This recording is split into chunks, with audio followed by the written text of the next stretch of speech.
हाय बच्चों। अब बच्चों इसके अंदर सबसे पहले एक थ्योरी हम कुछ बताते हैं, वो चीज़ें समझो। बच्चों मान लो भी कोई दो संख्या है, दो नंबर हैं, क्या है, ए है और दूसरा बी है, ठीक है, और मुझे बी को ए से डिवाइड करना है, ठीक है बच्चों। तो डिवाइड का मतलब क्या, देखो बी को ए से डिवाइड करना है, ए से डिवाइड करें बी को, ठीक है। तो डिवाइड करते हैं तो मान लेते हैं यहां पर आता है कुछ भी आएगा, मान लेते हैं क्यू आएगा, ठीक है, और यहां पर कुछ भी आएगा, यहां पे कुछ भी आएगा, और उसको सॉल्व करने के बाद में ये आएगा आर, ठीक है बच्चों। मतलब इस नंबर में यहां पे जो नंबर लिखा जाएगा उसको माइनस करने पे तो ये आर आ जाएगा, ठीक है। अब ऐसा लिखने पे देखो बच्चों, इसको क्या कहते हैं, इसको क्या कहते हैं, इसको कहते हैं, इसमें 4 नंबर आ गए। मैंने 2 नंबर लिया, बी को ए से डिवाइड किया तो इसमें 4 नंबर आए। इस 4 नंबर में रिलेशन क्या है ये मैं फाइंड करूंगा, ठीक है, मतलब क्या होता है इसको समझना है। तो इसको देखो बच्चों, इसको कहते हैं भाजक, हिंदी में इसको कहते हैं भाजक, और इसको कहते हैं भाज, ठीक है, और इसको कहते हैं बच्चों शेषफल, शेषफल, ठीक है, और इसको कहते हैं भागफल,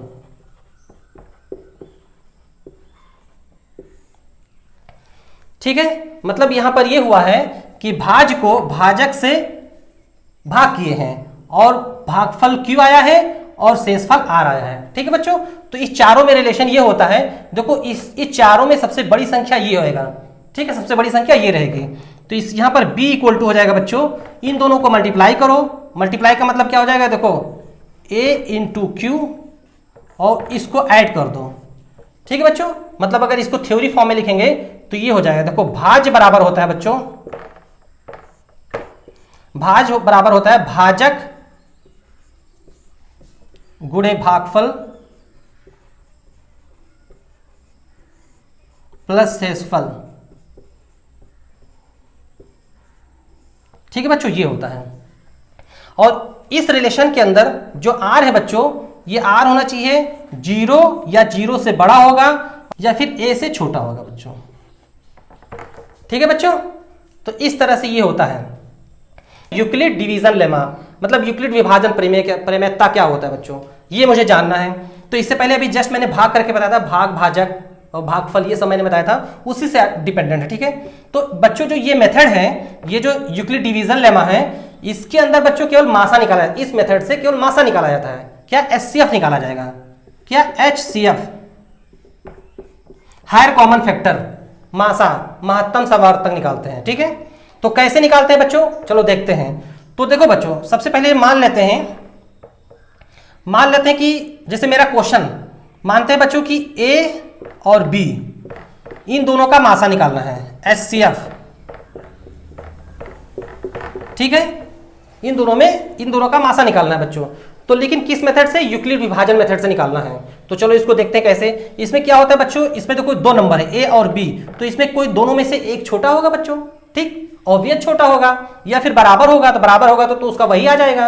लेकिन मासा निकालने के लिए इन दोनों में कोई एक छोटा होगा और एक बड़ा होगा, तो जो छोटा वाला होता है उस छोटे वाले से बड़े वाले को भाग किया जाता है, ठीक है। कैसे किया जाता है, तो मान लेते हैं इसके अंदर बच्चों, इसमें B बड़ा है A से, ठीक है। तो क्या करेंगे, A से भाग करेंगे B को, क्या करेंगे, A से भाग करेंगे B को। तो मान लेते हैं यहां पर कुछ आता है Q और उसके बाद भाग किया, और जो भागफल आएगा मान लेते हैं यहां पर R आया। अब देखो बच्चों यहां पे 2 कंडीशन बनेगा, या फिर R 0 होगा या दूसरा क्या होगा बच्चों, R नॉट 0 होगा। 2 चीज हो सकता है। अगर R 0 हो गया तब तो बच्चों जो AB का है HCF A आ जाएगा, क्या आ जाएगा बच्चों, A आ जाएगा। अगर R 0 हुआ तो मतलब A से B को भाग करें और रिमाइंडर क्या आ जाए, मतलब शेषफल क्या आ जाए, 0 आ जाए, तो हम कहेंगे AB का जो मासा आएगा वो A आएगा, ठीक है बच्चों। लेकिन अगर मान लेते हैं कि रिमाइंडर जो शेषफल है वो 0 नहीं आया, अगर ये 0 नहीं आया तब क्या करेंगे बच्चों, तो इसके बाद में फिर इस रिमाइंडर से इसको भाग करेंगे, ठीक है बच्चों। देखो ऐसे भाग करेंगे, फिर कुछ आएगा, फिर यहां पर मान लो रिमाइंडर R1 आ गया, ठीक है, और यहां पर कुछ भी इसका भागफल इधर लिख देते हैं, मान लेते हैं Q1 आ गया। अगर ये अब यहां पर देखो, अब फिर R1 जीरो हो सकता है या जीरो नहीं हो सकता है। अगर नहीं हुआ जीरो तो फिर यही मेथड अप्लाई करेंगे। तो ये जब तक अप्लाई करते रहेंगे बच्चों, जब तक ये रिमाइंडर जीरो ना आ जाए, शेषफल जीरो ना आ जाए। और जहां शेषफल जीरो आ जाएगा बस उसी पे हम कहेंगे जो भाजक है वो भाजक ही HCF आ जाएगा। ठीक है बच्चों, बस यूक्लिड विभाजन परिमेयता यही होता है और कुछ नहीं बच्चों। ठीक है, तो चलो देखते हैं अब इसका जब एग्जाम्पल देखते हैं तो और क्लियर हो जाएगा। चलो एक एग्जाम्पल लेते हैं और एकदम क्लियर हो जाएगा। ठीक है, चलो इसको हटा देते हैं पहले। अब एग्जाम्पल का मतलब उसी का एक्सरसाइज फर्स्ट लेंगे। ठीक है, तो पहला क्वेश्चन है, अब देखो हम बुक उठाते हैं और उसके बाद में देखते हैं। ठीक है,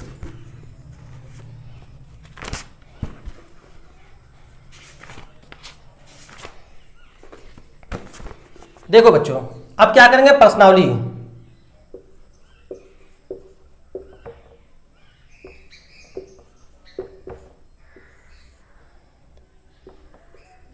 वन ए, ये मनोहर रे का है बच्चों। ठीक है, बुक का नाम मनोहर रे, राइटर है। ठीक है, और क्लास 10th की है। तो प्रश्नावली 1 में जो पहला क्वेश्चन दे रहा है बच्चों, देखो पहला क्वेश्चन क्या है। पहला बच्चों बोल रहा है कि निम्नलिखित संख्याओं का HCF ज्ञात करने के लिए यूक्लिड विभाजन एल्गोरिथम का प्रयोग कीजिए। ठीक है, मैंने ये थ्योरी पढ़ दिया। अब उसके बाद में क्या, क्वेश्चन नंबर 1 बोल रहा है कि 135 और 225 का क्या निकालना है, HCF फाइंड करना है। का HCF किस मेथड से बताना है बच्चों, यूक्लिड विभाजन एल्गोरिथम के अकॉर्डिंग बताना है। ठीक है, तो चलो इसको फाइंड करते हैं। ठीक है, तो क्या करेंगे, देखो बच्चों 135 और 225 का, तो इन दोनों में कौन सा छोटा है बच्चों, ये छोटा है और ये बड़ा है। तो इससे हम इस वाली चीज को भाग कर देते हैं। ठीक है, और भाग करके देखते हैं। देखो बच्चों यहां लिखें 135 और ये हो गया 225। ठीक है, तो भाग करो, ये बताओ एक में जाएगा या दो में जाएगा, ये एक में जाएगा। ठीक है बच्चों, तो एक लिखते हैं यहां पर। तो एक में जाएगा, कितना हो जाएगा 135। ठीक है, उसके बाद में फिर माइनस करो तो ये हो जाएगा 0, और इधर से 2 में से 3 ही जाएगा, इधर उधार लेंगे तो ये कितना हो जाएगा 9 हो जाएगा। ठीक है, 90 आ गया। ठीक, अब देखो बच्चों मतलब जो शेषफल आया वो शेषफल क्या है, 90 आ गया, मतलब ये नहीं कटा। ठीक है, नहीं कटेगा तो क्या करेंगे, फिर दोबारा 90 से इसको भाग करेंगे। तो देखो डायरेक्ट हम यहीं पर लिखते हैं ऐसे करके, किसको भागेंगे, 135 को भाग करेंगे 90 से। ठीक है बच्चों, फिर देखो काटो इसको, 90 दूना 180 होता है तो 1 नम जाएगा, एक में ही जाएगा, तो कितना हो जाएगा 90। फिर इसमें से माइनस करो तो ये क्या हो जाएगा 5 हो जाएगा, और यहां जाएगा 4 आ जाएगा, 45 आ गया। फिर रिमाइंडर 45 आ गया, मतलब फिर नहीं कटा। अब क्या करेंगे, 45 से फिर इसको भाग करेंगे। चलो भाग करो इसको, 90 को भाग करते हैं तो क्या आ जाएगा 45 दूना 90, 45 दूना 90। तो शेषफल कितना आ गया बच्चों, 0। तो शेषफल 0 आ गया, तो मतलब इस ये जो मैंने भाग किया था इसमें भाजक क्या है 45 है। तो इसका मतलब क्या हुआ, इन दोनों का HCF क्या हो जाएगा 45 हो जाएगा, 45। ठीक है बच्चों, तो इसका मतलब आंसर क्या आ जाएगा 45, ये आ गया आंसर। ठीक है बच्चों, तो ये पहला सॉल्व हो गया।